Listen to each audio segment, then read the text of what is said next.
வீட்டுக்கு ஒரு கெஸ்ட்டு வந்தாங்க. அவங்களுக்கு எப்பவும் போல் டீ காஃபி போட்டு கொடுக்கறதுக்கு பதிலாக இந்த சம்மர் சீசனில் கிடைக்கிற மேங்கோவை வச்சு இந்த மேங்கோ சாகோ தான் ரெடி பண்ணியிருந்தேன்.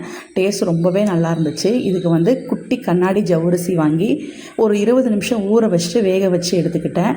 வேக வச்ச ஜவ்வரிசியை ஒரு ஃபில்ட்ரு பண்ணிவிட்டு அதில் உடனே வந்து நார்மல் வாட்டரை ஊற்றி நல்லா அலசி வச்சிட்டேன். ஏன்னா அப்போ தான் வந்து ஜவ்வரிசி ஒன்றோடு ஒன்று ஒட்டாமல் உதிரி உதிரியாக சாப்பிடும் போது நல்லாயிருக்கும்.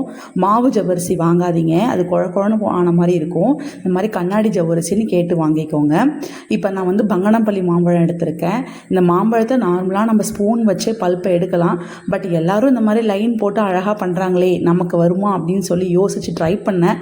நல்லாவே வந்துருந்துச்சு. இதுக்கு முன்னாடி ட்ரை பண்ணப்பெல்லாம் வரலை. ஸோ இப்போ இந்த மாதிரி மேங்கோவோட பல்ப்பை நம்ம ஒரு மிக்சர் ஜாருக்கு ட்ரான்ஸ்ஃபர் பண்ணிக்கலாம். நான் ஒரு ஃபுல் பெரிய மாம்பழம் எடுத்திருக்கேன். இதில் வந்து ஒரு 3லேருந்து 4 பேர் குடிக்கிற அளவுக்கு வந்திருந்தது. இந்த பல்ப்பை ட்ரான்ஸ்ஃபர் பண்ணிகிட்டு இருக்கும் போது சைடில் பார்த்திங்கன்னா பால் வந்து ஒரு 1/2 லிட்டர் பாலை வந்து நல்லா காய்ச்சி ஃப்ரிட்ஜில் வச்சுட்டேன், கொஞ்சம் சில்லுன்னு இருக்கணுன்றதுக்காக. இப்போ அந்த சில் மில்கை வந்து நம்ம இதில் ஊற்றிக்கலாம்.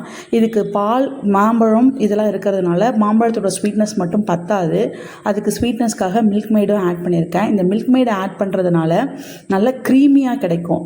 பட் உங்களுக்கு ஸ்பூனில் போட்டு சாப்பிட்ற மாதிரி தான் இருக்கும். இல்லை எனக்கு ஜூஸ் மாதிரி குடிக்கணும் அப்படின்னு நினச்சா நம்ம சுகர் ஆட் பண்ணிக்கலாம். சுகர் ஆட் பண்ணோம் அப்படின்னா கொஞ்சம் தண்ணி விடும் சுகரு.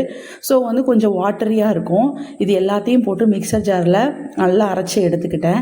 இப்போ சர்வ் பண்ணுற கிளாஸில் ஃபஸ்ட்டு வேக வச்ச ஜவ்வரிசியை ஆட் பண்ணிவிட்டு நம்ம அரைச்சி வச்சுருந்த அந்த பல்ப்பு பார்த்திங்கன்னா எவ்வளோ க்ரீமியாக இருக்குது. நான் நிறைய கண்டென்ஸ்டு மில்க் போட்டேன், அதனால் இவ்வளோ க்ரீமியாக வந்துச்சு. இந்த கண்டென்ஸ்டு மில்க்கு பதிலாக நீங்கள் சுகர் கூட ஆட் பண்ணிக்கலாம். இப்போ இதுக்கு மேலே டாப்பிங்ஸ்க்கு நமக்கு என்ன நட்ஸ் வேணால் போட்டுக்கலாம். நான் வந்து மாம்பழத்தையே குட்டி குட்டியாக கட் பண்ணி கொஞ்சம் போட்டுட்டு அதுக்கு மேலே பாதாம் போட்டு கொடுத்துருந்தேன். டேஸ்ட் வந்து சூப்பராக இருந்துச்சு. நார்மலாக டீ காஃபின்னு கொடுக்கறதுக்கு பதிலாக இந்த மாதிரி கண்டிப்பாக ஒரு டைம் ட்ரை பண்ணி பாருங்கள். இதை செய்கிறதுக்கு ஒரு 15 to 20 மினிட்ஸ் தான் ஆச்சு. கண்டிப்பாக ட்ரை பண்ணி பாருங்கள்.